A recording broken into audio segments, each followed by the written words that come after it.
প্রশ্ন কি বলবেন আজকে পশ্চিমবঙ্গ জয়ের সঙ্গে সঙ্গে কিন্তু ভারত কিছুদিন স্বপ্ন সত্যি হলো, কি বলবেন? একটি বৃত্ত সম্পূর্ণ হলো। ডক্টর শ্যামাপ্রসাদ মুখার্জি যে রাজনৈতিক দলটি সূচনা করেছিলেন, সেই রাজনৈতিক দলটির যথার্থ উত্তরাধিকার দল সারা ভারতবর্ষে ক্ষমতায় এসছে, অন্যান্য রাজ্যে ক্ষমতায় এসছে, কিন্তু পশ্চিমবঙ্গ অধরা ছিল।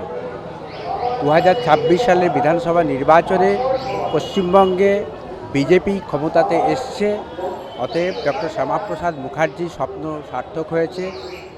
যে ভূমিখণ্ডকে পাকিস্তান থেকে কেটে নিয়ে এসে হিন্দু বাঙালি তাদের বাঁচবার জন্য একটি ভূখণ্ড তৈরি করেছিলেন, পরবর্তী সময়ে আমরা দেখেছি যে বামেরা তারই তৈরি করে দেওয়া ভূখণ্ডের উপরে তার মুণ্ডুপাত করেছে। মানুষ তা মেনে নেননি। শ্যামাপ্রসাদ মুখার্জি কেবলমাত্র রাজনৈতিক ব্যক্তিত্ব তিনি ছিলেন না, তার নানান গুণ ছিল। তিনি একজন সমাজসেবী ছিলেন, তিনি একজন শিক্ষাবিদ ছিলেন।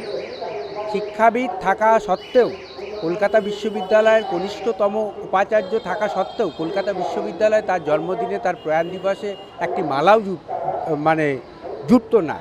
তো সেই জায়গা থেকে দাঁড়িয়ে আজকে পশ্চিমবঙ্গের মানুষ ডক্টর শ্যামাপ্রসাদ মুখার্জির স্বপ্নকে সার্থক করেছেন।